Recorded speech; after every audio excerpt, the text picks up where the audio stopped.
countdown burning. 2, 1, 0, and liftoff. The final liftoff of Atlantis on the shoulders of the space shuttle. America will continue the dream. History was made at the Kennedy Space Center this morning as Atlantis roared off the pad for the shuttle program's final launch. Good evening, everyone. I'm Jay Cashmere. We have team coverage as Shuttle Atlantis blasted off, rushing towards space and a rendezvous with history. I'm Shannon Cake. Today's historic launch happened 30 years and 3 months after the very first shuttle flight. We begin tonight with News Channel 5's Michael Williams live at the Kennedy Space Center. Michael.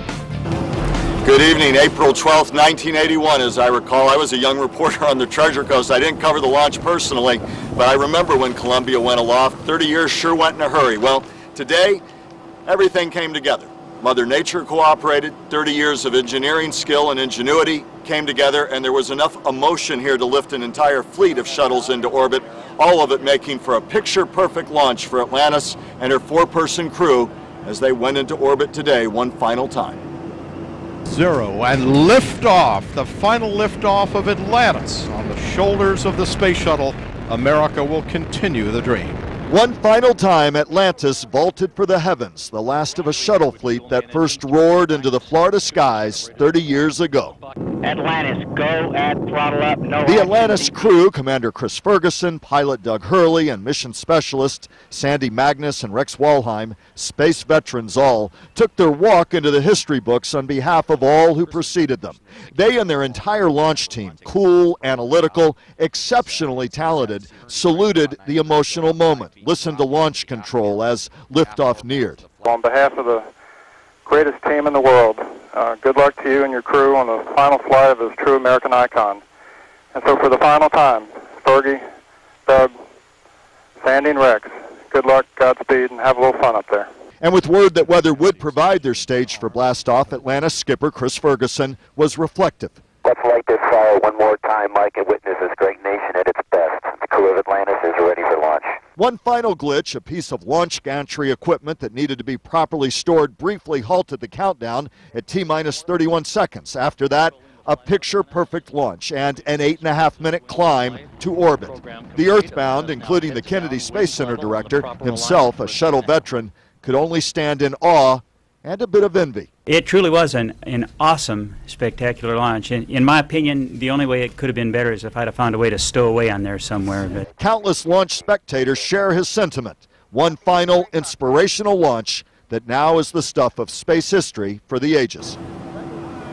The 135th and final launch, a big mission ahead. Atlantis will be resupplying the International Space Station with tons of much-needed food supplies and other supplies as well. They may stretch what was a 12-day mission into a 13-day one, and instead of trying to land at Kennedy Space Center on July 20th, may push that to July 21st. But behind me, Pad 39A, silent, perhaps for a very long time to come.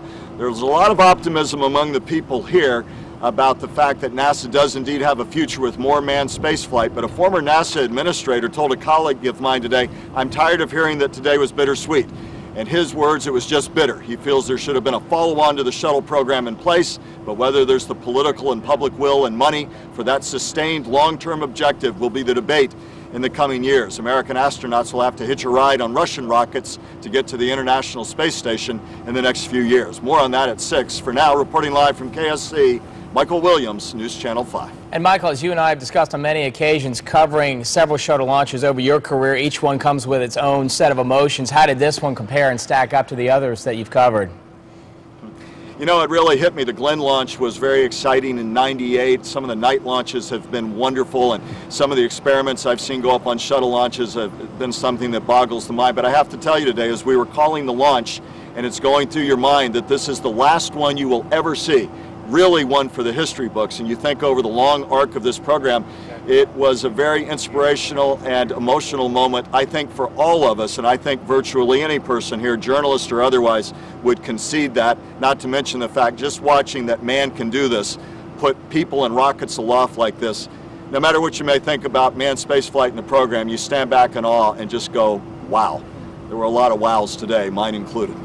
Michael Williams, a fabulous job covering this historic liftoff for us today. We'll hear more from you throughout this evening. Thank you so much for that report. It was an emotional moment, as Michael mentioned, for people who've grown up with the shuttle program or at least followed it for years. As the shuttle lifted up into the sky, tears were streaming down many faces. News Channel 5's Carolyn Schofield has more from Kennedy Space Center.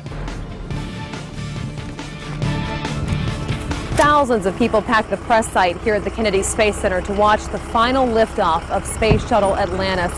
We were here to work today, but it was impossible not to take a moment to just stop and watch what was going on. Now, thousands of eyes looked to the east just before 11:30 this morning. We'd all been hearing those predictions that weather would cause a scrub, but despite a few sprinkles in the morning hours, NASA officials cleared Atlantis for launch.